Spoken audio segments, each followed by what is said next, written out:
प्यारे बच्चों नमस्कार, आपका स्वागत है हमारे YouTube के चैनल जय क्लासेज में। आज हम शुरू कर रहे हैं परसेंटेज भाग 2। आज की कक्षा में हम आपको कल के परसेंटेज के क्वेश्चन से थोड़ा आगे बढ़कर चलेंगे। शुरू करते हैं पहले क्वेश्चन से ही। अगर आपने कल की कक्षा की है तो आज आपके लिए जुड़ना आसान हो जाएगा। जैसे मोइन ने कल क्लास नहीं करी तो मोइन के लिए थोड़ा सा मुश्किल होगा, सौरभ ने नहीं करी तो उसके लिए भी थोड़ा मुश्किल होगा। तो जिन्होंने कल क्लास कर ली थी उनके लिए जुड़ना आसान हो जाएगा। शुरू करता हूँ आज के क्वेश्चन से। क्वेश्चन है, एक व्यक्ति अपनी आय का एक व्यक्ति अपनी आय का 1/8 भाग अपनी आय का 1/8 भाग शिक्षा पर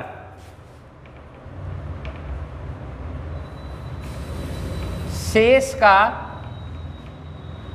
1/4 भाग अन्य मदों पर खर्च करता है। अन्य मदों पर खर्च करता है।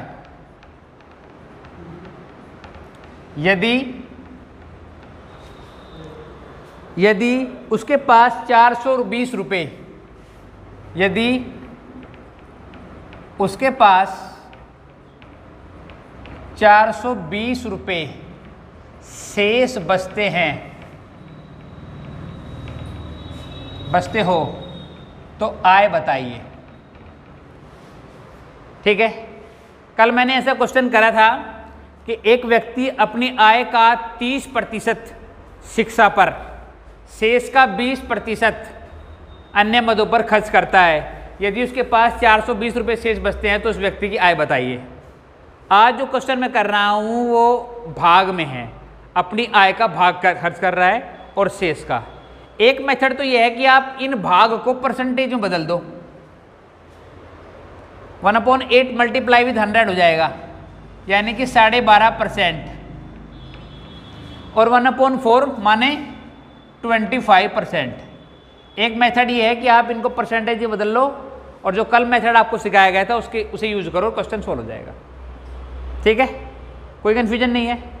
इसे इस तरह से आप कर सकते हैं, जैसे आपने परसेंटेज में बदली और ये लास्ट वैल्यू है तो 420 100/100 माइनस 12.5, 100/100 माइनस 25। ये वो मेथड है जो मैंने आपको कल सिखाया था। लेकिन एक मेथड ये है कि आप इसको परसेंटेज में नहीं बदलना चाहते, आप इसको ऐसे ही करना चाहते हैं। तो इसका तरीका ये है प्यारे बच्चों कि जो वैल्यू है वो लिखो, लास्ट वैल्यू 420 420। आय, आपको आय निकालनी है। ठीक है, दोनों भाग लिख दो उल्टे, 4 और 8। कोई दिक्कत? आपको दो फ्रैक्शन दी गई है, दो भिन्न, उन फ्रैक्शंस का डिफरेंस लिखो नीचे। जैसे ये भिन्न है 8 - 1 लिख दो, और ऐसे ही इन फ्रैक्शंस के न्यूमरेटर और डिनोमिनेटर, अंश और हर का अंतर लिख दो, माने गुणा 4 - 1, यानी सिंप्लीफाई होकर आएगा 420 multiply with 4 multiply with 8/7 multiply with 3। कोई दिक्कत? ये इससे कट जाएगा और ये इससे कट जाएगा 20 टाइम्स। ये हो जाएगा, उस व्यक्ति की जो आय थी वो 640 रुपये थी। ये मेथड नंबर 2 है। एक बार फिर रिपीट कर देता हूँ, जो लास्ट वैल्यू शेष बची है उसे लिख लो, और जो दोनों फ्रैक्शन दे रखी है, दोनों भिन्न दे रखी है, उन दोनों भिन्नों के हर मल्टीप्लाई में लिख लो ऊपर, और नीचे लिख दो उन दोनों भिन्नों के अंश और हर का अंतर, 8 - 1 और 4 - 1। सोल्व करो तो उस व्यक्ति की आय निकल आएगी। बोलो, समझ में आया क्या? आप यहीं से दो तरीके से क्वेश्चन कर सकते हैं। एक तरीका ये है कि इन भिन्नों को आप परसेंटेज में बदल लो, तो वो हो जाएगा जो हमने परसेंटेज भाग 1 में आपको पढ़ाया है। ठीक है, जो इससे पहले लेक्चर में पढ़ाया है। और अगर वो नहीं करना चाहते आप तो फिर इससे कर लो डायरेक्ट। तो करना ही है 420 में दोनों भिन्नों के हर के ऊपर गुणा कर दो और अंश और हर का डिफरेंस नीचे लिख दो, दोनों भिन्नों का मल्टीप्ली में, गुणा में, काम हो जाएगा।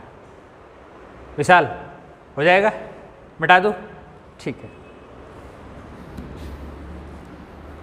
कोशिश करो जो आपके भाई बहन यहाँ तक नहीं पहुँच पा रहे उन्हें घर हमारा चैनल दिखाओ, एक पंथ दो काज होंगे, उन्हें घर बैठे शिक्षा मिलेगी और हमारा चैनल जो है थोड़ा पब्लिश हो जाएगा। एक क्वेश्चन देखिए आप, दिल्ली से जयपुर का कुल किराया, दिल्ली से जयपुर का कुल किराया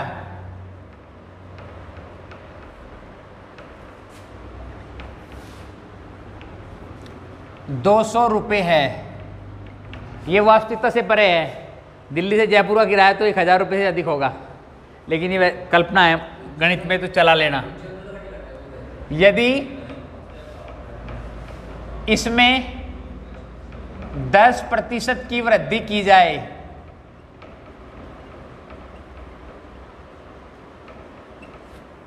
तो बढ़ा हुआ किराया बताइए। बोलो क्वेश्चन समझे कि नहीं कम समझे? ये उसी कॉन्सेप्ट में काम करेगा जिस कॉन्सेप्ट में आपको पढ़ाता हुआ आया हूं अब तक। ये प्रारंभिक वैल्यू है और आपसे बाद का पूछ रहा है, समझ रहे? तो प्रारंभिक वैल्यू यहां लिख लो, लिख ली, बड़ा है, 10% की वृद्धि हुई है, इसका मतलब ऐड होगा, लेकिन ऐड ऊपर होगा कि नीचे विशाल? कहाँ होगा? ऊपर, क्योंकि ये प्रारंभिक वैल्यू है। तो ये हो जाएगा 100 + 10 और अपॉन 100, यानी 200, 110, 100, 2 बार कट गया, 220, यानी बढ़ा हुआ किराया जो है 220 रुपये हो जाएगा। इसी क्वेश्चन को अगर हम पलट दें, ठीक है, और क्वेश्चन को पलट के हम ये कहें कि एक बस का किराया 10% वृद्धि के बाद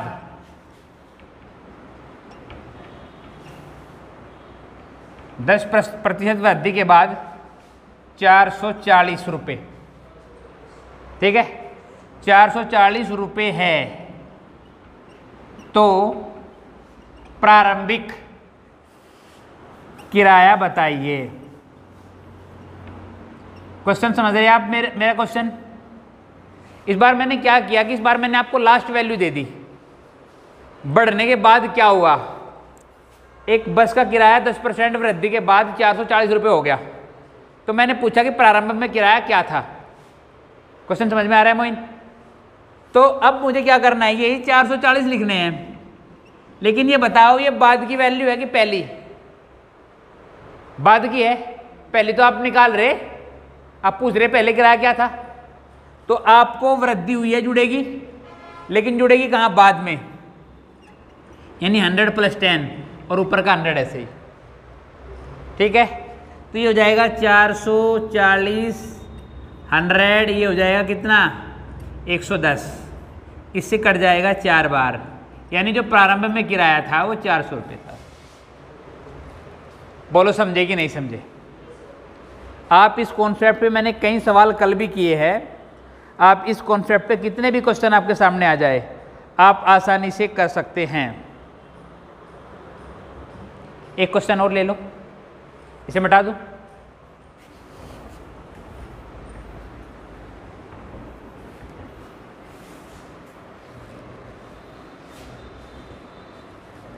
दिल्ली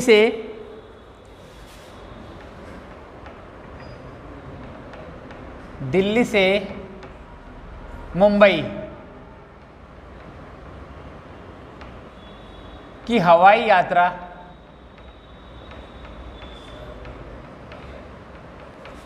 का खर्च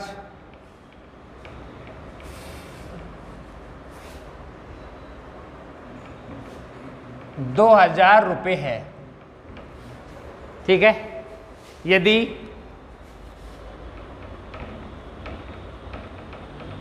त्योहारों के अवसर पर 10% की छूट दी जाए तो वर्तमान खर्च बताइए। समझ गए? आपसे पूछा गया है कि 2,000 रुपये किराया है, लेकिन 10% की छूट होगी, उसके बाद किराया क्या होगा? तो आपको 2,000 लिखना है पहले। फिर ये प्रारंभिक वैल्यू है कि बाद की वैल्यू है? प्रारंभिक है, तो जो कुछ होगा प्रारंभ में होगा। हो रही है छूट, तो जुड़ेगी या घटेगी? घटेगी। अगर वृद्धि हो रही है जुड़ेगी, अगर छूट हो रही है तो घटेगी। ठीक है, और नीचे वही 100 माने 2,000, 90, 100, 1,800 रुपये किराया हो जाएगा दिल्ली से मुंबई का 10% की छूट के बाद। बताओ हो जाएंगे कि नहीं हो जाएंगे? सरल क्वेश्चन है, बहुत सरल। आपको डायरेक्ट क्वेश्चन एग्जाम में देखने को मिलेगा। ठीक है, एक क्वेश्चन देखो, बहुत इंपॉर्टेंट है और बहुत बार पूछा गया है।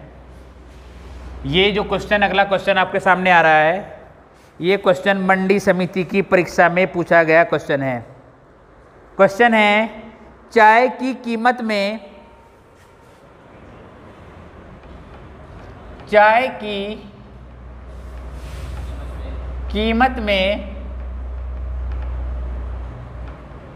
10% की वृद्धि होती है तो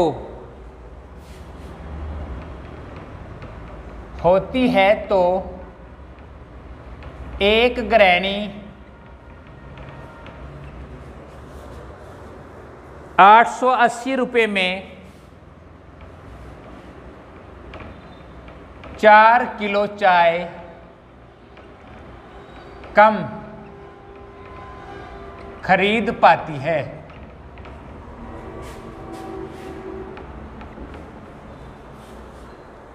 तो चाय का प्रारंभिक मूल्य एवं बढ़ा हुआ मूल्य बताइए। तो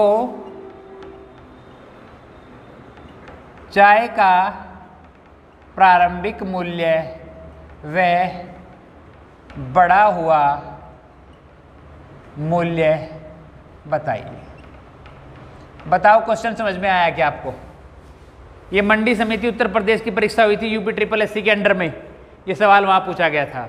मैं फिर रिपीट करता हूँ, चाय की कीमत में 10% की वृद्धि होती है तो एक ग्राहक को 880 रुपये में 4 किलो चाय कम खरीदता है। तो आपको बताना है चाय का प्रारंभिक मूल्य और साथ में बताना है चाय का बढ़ा हुआ मूल्य। ठीक है, तो कुछ नहीं करना आपको, 880 में लिख देता हूँ प्रारंभिक मूल्य 880, इसके साथ गुणा करनी है जितनी चाय आपकी बड़ी है। ठीक है, जितनी वृद्धि हुई है उसे ऐड कर दो 100 में, कितनी हो गई ये? इस वृद्धि को 100 में ऐड कर दो, और यहाँ सॉरी यहाँ किलो नहीं, यहाँ परसेंटेज आएगी। ठीक है, और यहाँ जितने किलो चाय आपको मिली है ये, अगर चाय का प्रारंभिक मूल्य पूछा जा रहा है, फिर सुन लो, जितने पैसे में चाय आ रही है वो यहाँ ऐड हो जाएंगे। जो प्रतिशत वृद्धि अथवा कमी, चाहे कमी भी हो, वो यहाँ काउंट होगी। अगर कमी हो गई तो यहाँ 100 - 10 हो जाएगा, और यहाँ जितने किलो चाय प्रभावित हो रही है, इतने किलो चाय कम हो रही है, वो नीचे आ जाएगा। ठीक है, सोल्व करेंगे। 880, 10, 110 और 4, ये कितनी बार कटेगा? 8 बार, ये 2 बार, ये 20 रुपये। 20 रुपये पर केजी का जो रेट था वो प्रारंभिक रेट था। ठीक है, तो बाद में क्या रेट होगा? बाद का मूल्य थोड़ा सा चेंज होगा इसमें, ऊपर वही रहेगा 880 गुणा 10, ठीक है। नीचे 100 मल्टीप्लाई विद केजी, जितने किलो ज़्यादा मिली है आपको। सोल्व कर दोगे आप इसको, ये इससे कट जाएगा 22 बार, इन दोनों से मिलकर ये 2 जीरो चलेगी, तो जो बढ़ा हुआ मूल्य है वो 22 रुपये पर केजी हो जाता है। बोलो समझ में आया क्या? हाँ, क्या चीज़? 10%? 10% की वृद्धि होती है, 10% की, अच्छा यहाँ लिखे, यहाँ लिख देते हैं 10% की वृद्धि होती है। अधूरा सवाल था। मैंने रिपीट करा था, जब मैंने बोला तो मैंने वृद्धि बोली होगी। अगर मैंने यहाँ कमी बोल दी तो ध्यान रखेंगे कुछ नहीं होना, यहाँ -10 हो जाएगा, ठीक है। बाकी क्वेश्चन समझ रहेगा। एक क्वेश्चन और लेंगे ऐसा ही, उससे आपका जो है कॉन्सेप्ट फिक्स हो जाएगा। अगर आपसे पूछ लिया जाए बढ़ी हुई वैल्यू, तो कुछ नहीं करना, यहाँ कीमत परसेंटेज 100 मल्टीप्लाई विद केजी। अगर आपसे पूछ ली जाए प्रारंभिक वैल्यू, तो वहाँ बस नीचे परसेंटेज जुड़ेगी घटेगी और कुछ नहीं होना, ठीक है। ऊपर परसेंटेज गुणा होगी, नीचे वेट की। एक क्वेश्चन लिख लेते हैं, इसे मिटा दूँ।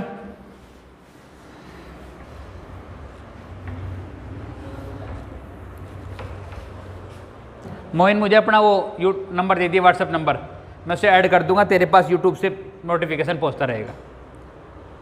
क्वेश्चन है, चीनी की कीमत में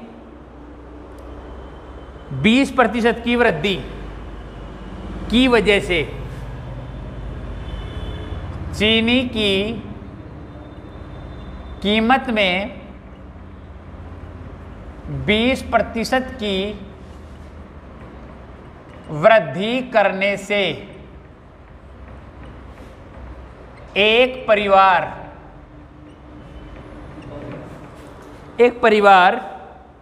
300 रुपये में 12 किलो चीनी कम खरीदता है।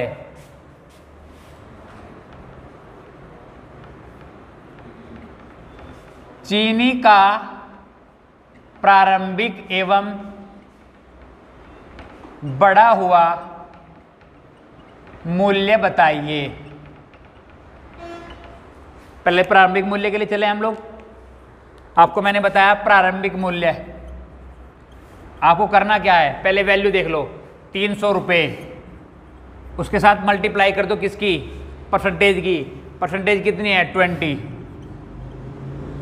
फिर वो बड़ी है तो वो ऐड हो जाएगी किसमें, 100 में, 100 + 20, और जितने किलो वहाँ इन्वॉल्व हुए हैं वो यहाँ लिख दो, ठीक है। सिंप्लीफाई करेंगे, 300 मल्टीप्लाई विद 20, 120 एंड 12, ये कट जाएगा 6 टाइम, 6 से कट जाएगा 50 टाइम, और ये कट जाएगा 6 टाइम, और ये कट जाएगा कितनी बार, 25, मीन्स 25/6। अगर आप सिंप्लीफाई करेंगे तो कितना जाएगा, 4 ऑल 1/6, या फिर आप अगर इसे पॉइंट में, क्योंकि आपको रुपए बनाने हैं, तो ये हो जाएगा कितना, 6 चौक 24, 1 ये हो जाएगा 10, 6 कम 6, 4 बचे, और ये हो जाएगा कितना, 40 हो जाएगा। 40 होने का मतलब कितना, कितनी बार चलेगी, 6 बार। तो इतने रुपए उसकी प्रारंभिक वैल्यू थी। अगर आपसे पूछा जाए बढ़ा हुआ मूल्य क्या है, तो आओ जरा देखें बढ़ा हुआ मूल्य। तो कुछ नहीं करना, 300 रुपये, उसके साथ परसेंटेज, इस बार ऐड नहीं होगा, इस बार डायरेक्ट 100 मल्टीप्लाई विद भार, कितने किलो भार में अंतर आया, कम या ज़्यादा हुआ, तो ये इससे 3 बार कट जाएगा, ये इससे कट जाएगा 4 बार, ये इससे कट जाएगा 5 बार। यानी जो बढ़ा हुआ मूल्य है वो 5 रुपये पर केजी है, और ये था इतने रुपये पर केजी चीनी का मूल्य। बोलो, समझो और मुझे बताओ, ये क्वेश्चन आपको क्लियर हुआ क्या? यूपी SSSC का ये भी फेवरेट है, पैट के लिहाज से इस क्वेश्चन को आप इम्पोर्टेंट मान के चले।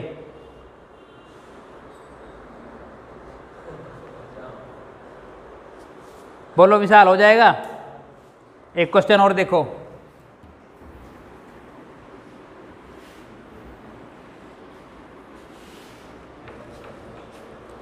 किसी वस्तु का क्रय मूल्य, किसी वस्तु का, मैं परसेंटेज पर ही हूं, किसी वस्तु का क्रय मूल्य विक्रय मूल्य का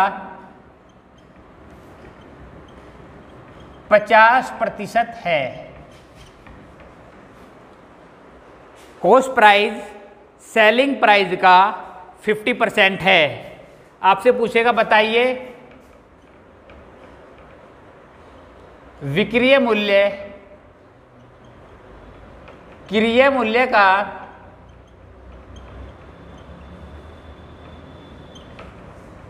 कितना प्रतिशत है। बहुत आसान क्वेश्चन। आपसे कहा गया कि कोई कॉस्ट प्राइस सेलिंग प्राइस का 50% है, तो आप बताओ सेलिंग प्राइस कॉस्ट प्राइस का कितना परसेंट है। क्या लगता है आपको, क्या क्या आंसर हो सकता है इसका? कुछ समझ में आ रहा है? अगर इसे बाई कॉन्सेप्ट करने जाएंगे तो ये थोड़ा सा बवाल खड़ा कर देगा, तो आप बाई कॉन्सेप्ट ना करो। इस क्वेश्चन को करने के लिए आपको कुछ नहीं करना, ऊपर लिखना है 10,000, ठीक है, और नीचे जो परसेंटेज आपको दे रखी है वो लिखनी है और काट देना है। तो ये इसका 200% हो गया। कुछ नहीं सोचना आपको कुछ भी नहीं सोचना। अगर क्रय विक्रय का इस तरह का परसेंटेज का सवाल आपके सामने आता है और आपको एक की दूसरे के प्रतिशत वैल्यू दे रखी है और उसी प्रकार दूसरे की पहले के प्रति आपसे पूछ रहा है, तो कुछ नहीं करना आपको 10,000 से पहली परसेंटेज को 10,000 को डिवाइड करना है। जैसे ही आप डिवाइड करेंगे आपके पास आंसर होगा, क्वेश्चन सॉल्व। आपको कॉन्सेप्ट का कोई लेना देना नहीं है, हो जाएगा, ठीक है। चलो एक और फेमस क्वेश्चन देखो परसेंटेज का। ये परसेंटेज का क्वेश्चन आरआरबी का क्वेश्चन है। एक परीक्षा में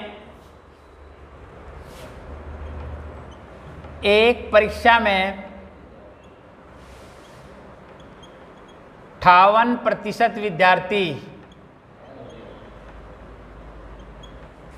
58% विद्यार्थी इंग्लिश में और 37% इंग्लिश में 37% विद्यार्थी गणित में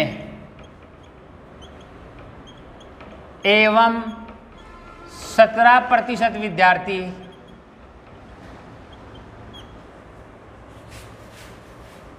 दोनों विषयों में अनुत्तीर्ण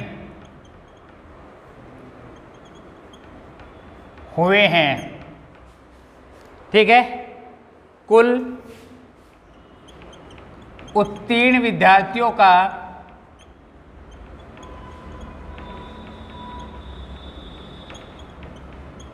प्रतिशत बताइए, ठीक है। ऐसे कितने ही क्वेश्चन आपसे पूछे जाएंगे। आपको बहुत सिंपल ही सोचना है विशाल, ध्यान दो। ये अनुत्तीर्ण का मतलब फेल हो गए। 58% इंग्लिश में, 37% मैथ में और 17% दोनों में फेल हुए। तो पहले आप निकाल लो कुल फेल प्रतिशत।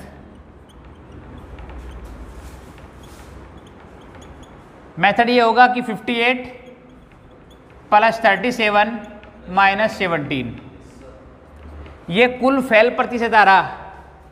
सोल्व करेंगे तो 8 और 7 15, 5 और 3 8 और 1 9 - 17 घटाएंगे, 15 में 7 गए तो 8 और 8 में से 1 गया तो 7। 78% कुल फेल आ रहा है, लेकिन वो जो पूछ रहा है आपसे कुल उत्तीर्ण विद्यार्थी, आपसे पास पूछ रहा है, ठीक है।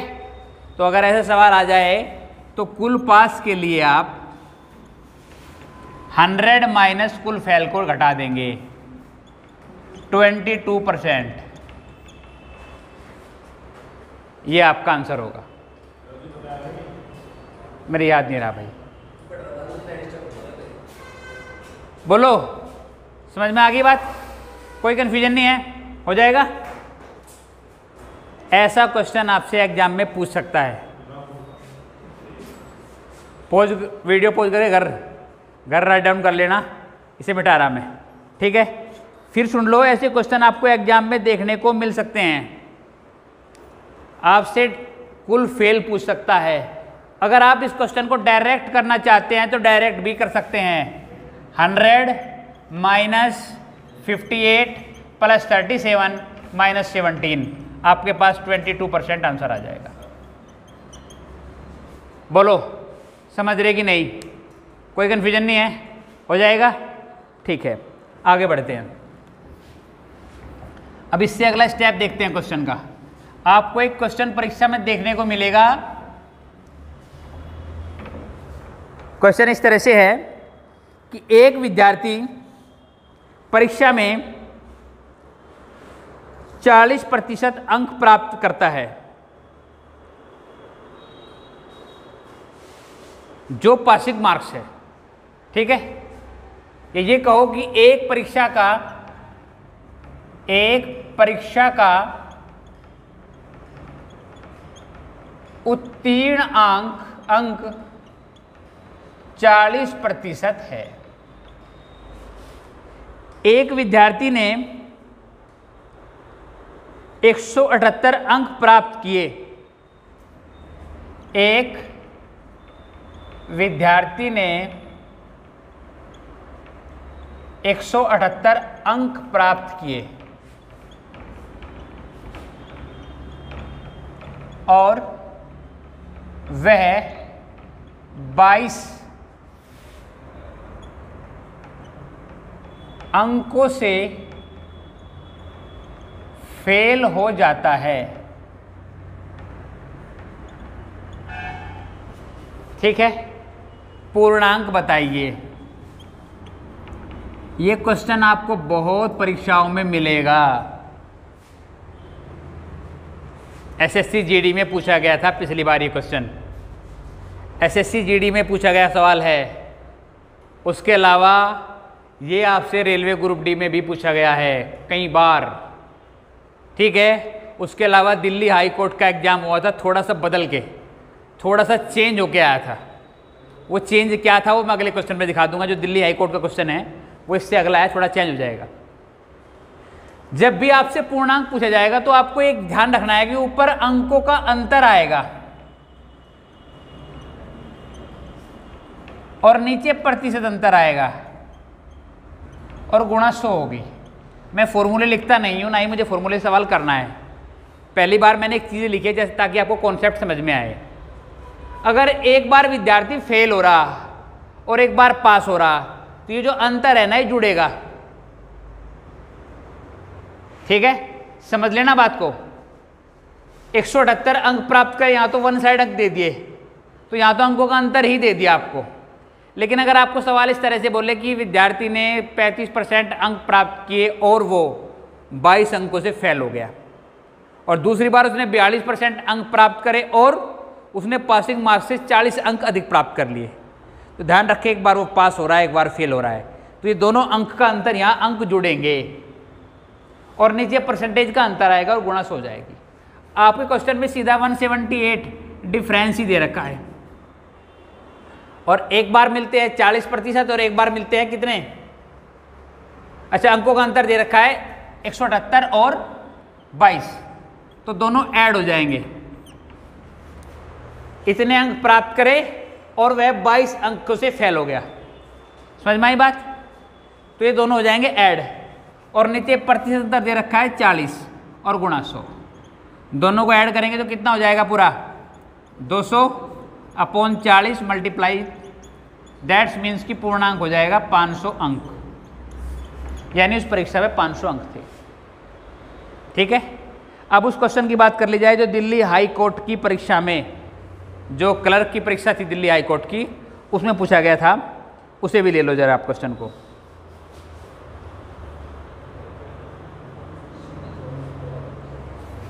इसे मिटा दूं। एक विद्यार्थी ने एक परीक्षा में 30% अंक प्राप्त किए। एक विद्यार्थी ने एक परीक्षा में 30% अंक प्राप्त किए।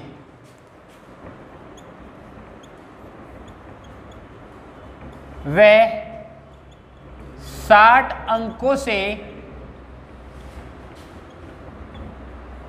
फेल हो गया।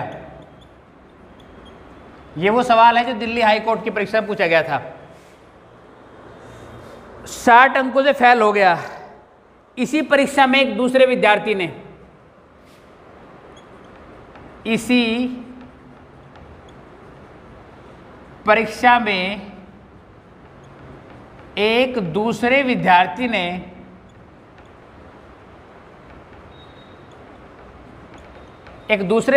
ने 42% अंक प्राप्त किए।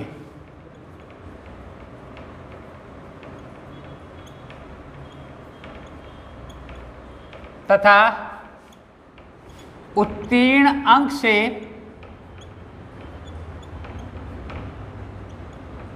22 अंक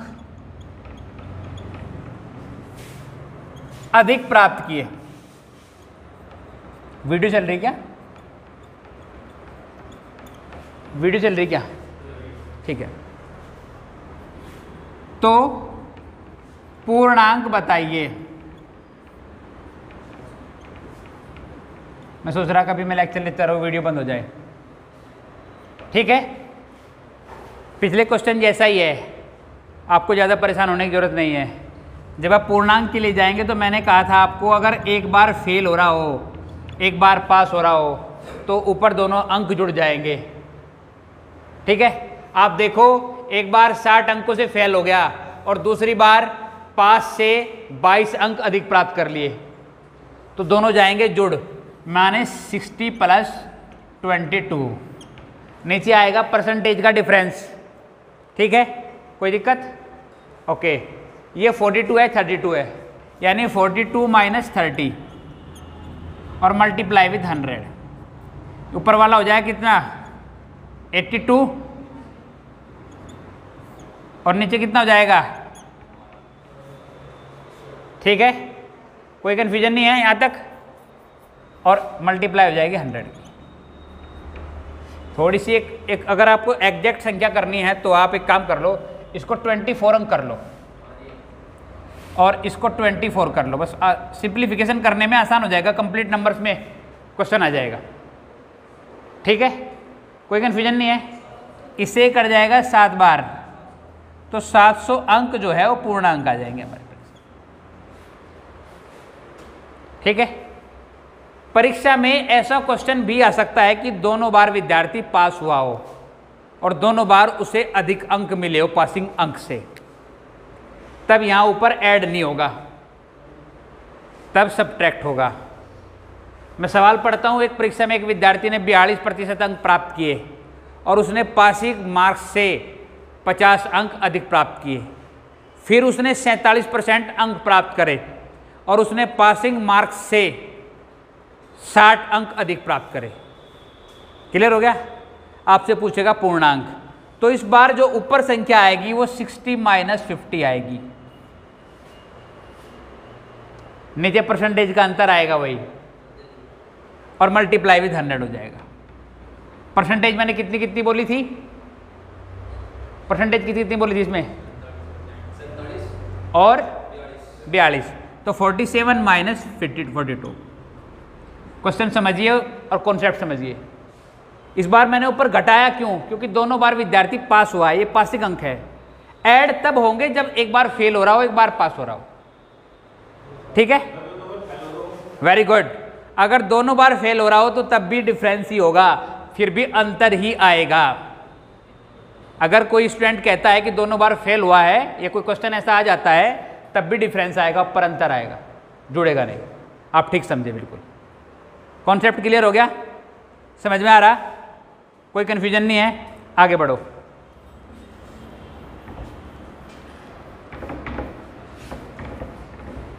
मैं विश्वास दिला रहा, केवल ये टाइप जो मैं आपको करा रहा हूं इन्हें पक्की कर लो, आपका पेट मैथमेटिक्स बचकर नहीं जाएगा।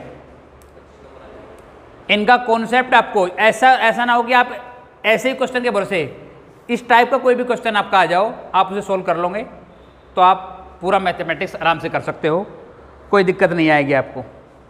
ठीक है, आगे बढ़ते हैं। किसी वस्तु का लागत मूल्य कितना बढ़ाकर अंकित किया जाए? किसी वस्तु का लागत मूल्य कितना प्रतिशत, ये परसेंटेज से जुड़ा हुआ है, बढ़ाकर अंकित किया जाए ताकि 10% की छूट देने पर भी, ताकि 10% की छूट देने पर भी 44% का लाभ हो। क्वेश्चन समझिए, क्वेश्चन परीक्षा में लगातार आएगा। आपसे फिर मैं पढ़ता हूं, किसी वस्तु का लागत मूल्य कितना बढ़ाकर, कितने प्रतिशत बढ़ाकर अंकित किया जाए कि 10% की छूट देने पर भी 44% का लाभ हो। ठीक है, आओ जरा देखें बढ़ाकर कितना करना है। ये जो 44 है इसमें ऐड कर दो 10% को और नीचे छूट को घटा दो 100 में से और मल्टीप्लाई कर दो 100 से। बोलो समझे कि नहीं? बताओ समझ में आ रहा है कि नहीं? मैं कह रहा हूं 44% है, 10% की छूट मिली, ऐड कर दो, नीचे उस छूट को 100 में से घटा दो, मल्टीप्लाई कर दो, ये हो गया 54, नीचे 90 मल्टीप्लाई विद 100, एक जीरो कट गई, यानी 60% बढ़ा के अगर हम किसी वस्तु का जो प्रारंभिक मूल्य है उसमें 60% बढ़ा दो उसे, ठीक, तो अगर हम उस पर 10% की छूट दे रहे तब भी हमें 44% का लाभ होगा। ऐसा क्वेश्चन आपको परसेंटेज से मिलेगा। इस कॉन्सेप्ट को पक्का करो, पक्का ऐसा क्वेश्चन आपके सामने आएगा हर हाल में, तो इसे पक्का करो, हो जाएगा। इंपॉर्टेंट क्वेश्चन है, एग्जाम की दृष्टि से मैं इसे 3 स्टार देता हूं, बहुत इंपॉर्टेंट क्वेश्चन है। आपसे कह सकता है कि कोई व्यक्ति कितने प्रतिशत वृद्धि करे अपने किसी सामान में ताकि उसे 20% की छूट देने पर भी 50% का लाभ हो। 20% की छूट देने पर भी 50% का लाभ हो, तो इस 50 में वो 20 जोड़ दो, जोड़ दिया, और यहाँ 100 माइनस 20 कर दो और गुणा 100 कर दो।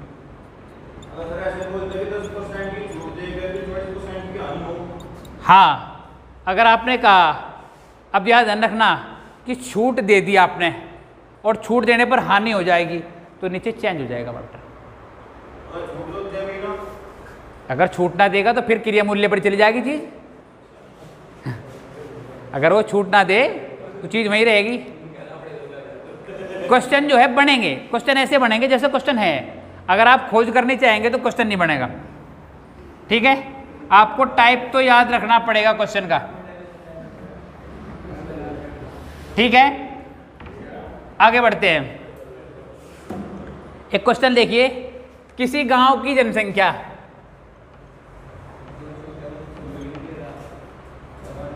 किसी गांव की जनसंख्या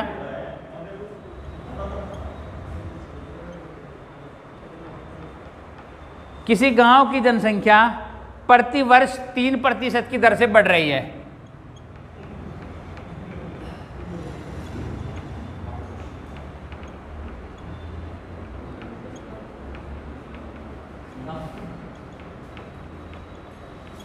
बढ़ रही है। यदि 2002 में यदि 2002 के प्रारंभ में लिखो के प्रारंभ में गांव की जनसंख्या 60,000 हो, ठीक है। 60,000 में तो जिला ही हो जाएगा वैसे तो, लेकिन गणित है, इसमें सब चलता है। गांव की तो 2004 के प्रारंभ में गांव की जनसंख्या क्या होगी? बोलो क्वेश्चन समझे कि नहीं समझे? सवाल ये है कि एक गांव की जनसंख्या 3% वार्षिक की दर से बढ़ रही है। यदि वो 2002 में 60,000 थी तो 2004 के प्रारंभ में वो कितनी होगी? तो मेथड ये होगा प्यारे बच्चों, उस 60,000 की गुणा करो यहाँ, ठीक है। एक में जोड़ दो उस गांव की दर और डिवाइड कर दो 100 से। वृद्धि हो रही है तो जुड़ेगी, अगर कमी होगी तो वो किस तरह होगा उसे अगले सवाल में देखेंगे हम, ठीक है मनीष। अभी यहाँ अगले सवाल के बारे में मत सोच, अभी ये समझ की वृद्धि हो रही, ठीक है। अब सवाल ये बैठता है कि 2002 के प्रारंभ से 2004 के प्रारंभ तक कितना टाइम हुआ है? 2 वर्ष। तो जितने वर्ष हुए हैं उसके ऊपर लगा दो, यानी हो जाएगा 60,000। ये सिंप्लीफाई होगा तो 103/100, अगेन 103/100, क्योंकि इसकी पावर 2 है, ये 2 बार आएगा, ठीक है। इन 2 जीरो से ये 60,000 था, तो ये 2 जीरो से 2 जीरो और 2 जीरो से 2 जीरो, तो ये 103 मल्टीप्लाई विद 103 मल्टीप्लाई विद 6। जब इसे सिंप्लीफाई करेंगे तो ये आ जाएगा 63,654।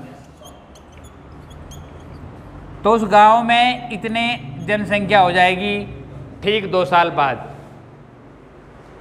इसके उलट अगर किसी गांव की जनसंख्या घट रही है, वास्तविकता तो है नहीं, जनसंख्या घट तो रही नहीं कहीं की भी, लेकिन हम मान लेते हैं कि वो गांव पहाड़ी क्षेत्र का है जहां आबादी घट रही है। पहाड़ी क्षेत्रों में, ठंडे पहाड़ी क्षेत्रों में आबादियां घट रही है, कुछ ऐसे क्षेत्र भी है, तो वहां का गांव मान लेते हैं।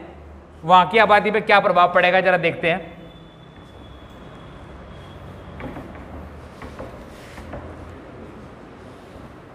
क्वेश्चन देखिए, एक कस्बे की जनसंख्या,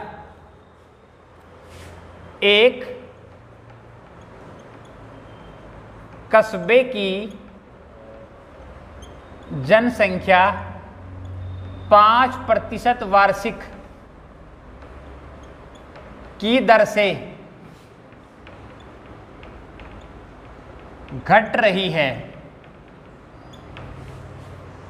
ठीक है, घट रही है। यदि वर्तमान जनसंख्या 68,590 है, यदि वर्तमान जनसंख्या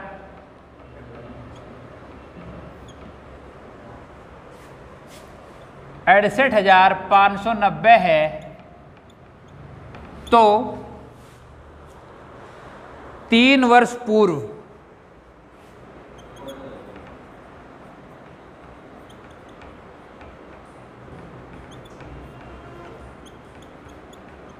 जनसंख्या क्या थी? ठीक है, पहले 3 वर्ष पूर्व का कर देता हूं, 3 वर्ष बाद क्या होगी उसका भी मेथड है, ठीक है। अभी क्या आ रहा है कि उस घट रही उसकी, तो 3 वर्ष पूर्व इससे ज़्यादा ही होगी। वो कितनी थी ये हमें बैठाना है हिसाब, ठीक है। तो आओ जरा मेथड देखें। आपको करना क्या है, जनसंख्या लिखो 68,590 और अपॉन में लिखो 1, ये घट रही है तो यहाँ माइनस, और 3 वर्ष है तो 3 चढ़ा दो। बोलो समझे कि नहीं समझे? बताओ ये बात समझ में आई कि नहीं? दोनों क्वेश्चन में अंतर है। अगर मैं 3 वर्ष बाद पूछता हूं तो कुछ और हो जाएगा, वो दिखा दूंगा क्या होगा। एक शहर की या एक कस्बे की जनसंख्या 5% की दर से घट रही है, उसकी वर्तमान जनसंख्या दे रखी है 68,590 और आपसे पूछ रहा है कि 3 साल पहले वहाँ क्या जनसंख्या थी। तो मेथड ये होगा कि ये नीचे आ जाएगा 68,590 के नीचे 1 माइनस दर अपॉन 100 की पावर 3, क्योंकि 3 साल की बात हो रही है। सिंप्लीफाई करेंगे तो 68,590 और ये नीचे ऐसा हो जाएगा 100 माइनस 5 यानी कि 95 अपॉन 100 की पावर 3। अगर ये उल्टा होगा तो इसको लिख देंगे हम 68,590 100 100 एंड 100 3 टाइम्स और 95 95 एंड 95 3 टाइम्स। जब इसको सिंप्लीफाई करेंगे तो उस गांव की जनसंख्या 80,000 मिलेगी आपको। बोलो, अगर इसी क्वेश्चन को पलट दिया जाए, ठीक है, और आपसे पूछा जाए कि उस गांव की जनसंख्या वर्तमान में इतनी है, 5% की दर से घट रही है, तो 3 साल बाद क्या होगी? अभी आपसे 3 साल पूर्व पूछा है, लेकिन अगर घट रही है और 3 साल बाद पूछे तो यहां मैं लिख देता हूं 3 वर्ष बाद, ये लिख देता हूं यह 3 वर्ष पूर्व।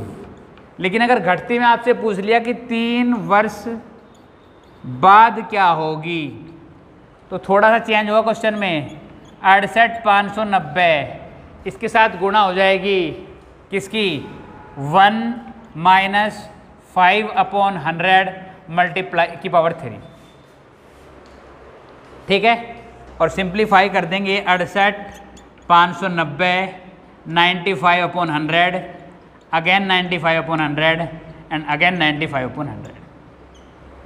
ये कंप्लीट नंबर्स में नहीं आएगा, वो आपकी समस्या का विषय नहीं है। आपको ये समझना है कि जब सवाल ऐसे पूछे तो ऐसे होगा, ठीक है। अब मैंने एक ही जगह दिखाई, वहाँ से 3 साल पूर्व और 3 साल बाद, ठीक है, कर पाओगे, कोई दिक्कत नहीं है। एक क्वेश्चन ये भी हो सकता है कि आबादी बढ़ रही हो और 3 साल पूर्व पूछ ले, ठीक है, तो उस कंडीशन में भी ऐसे ही करना है, बस यहाँ प्लस हो जाएगा, क्वेश्चन सेम रहेगा, ठीक है। जो मैंने इससे पहला क्वेश्चन करा था उसमें मैंने आबादी बढ़ा रखी थी, लेकिन 3 साल बाद पूछी थी। 3 साल बाद पूछी थी तो ऐसे कॉन्सेप्ट में करा था क्वेश्चन को। अगर 3 साल पूर्व पूछ ले तो ऐसे करना है, ठीक है। कितने मिनट का टाइम हो गया वीडियो में जरा देखना।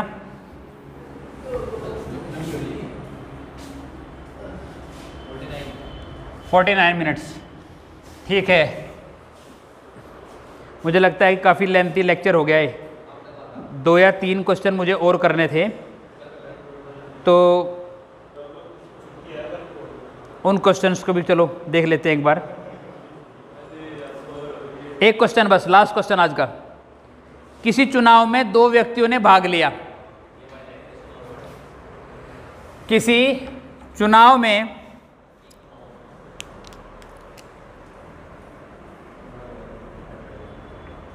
विशाल, चुनाव का सवाल है। 2 व्यक्तियों ने भाग लिया। किसी चुनाव में 2 व्यक्तियों ने भाग लिया। जीतने वाले उम्मीदवार को 60% मत मिले। जीतने वाले उम्मीदवार को 60% मत मिले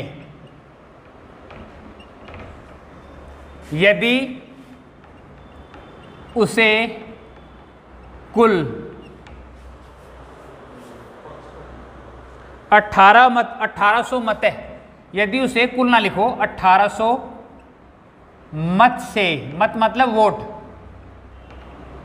विजय प्राप्त हुई हो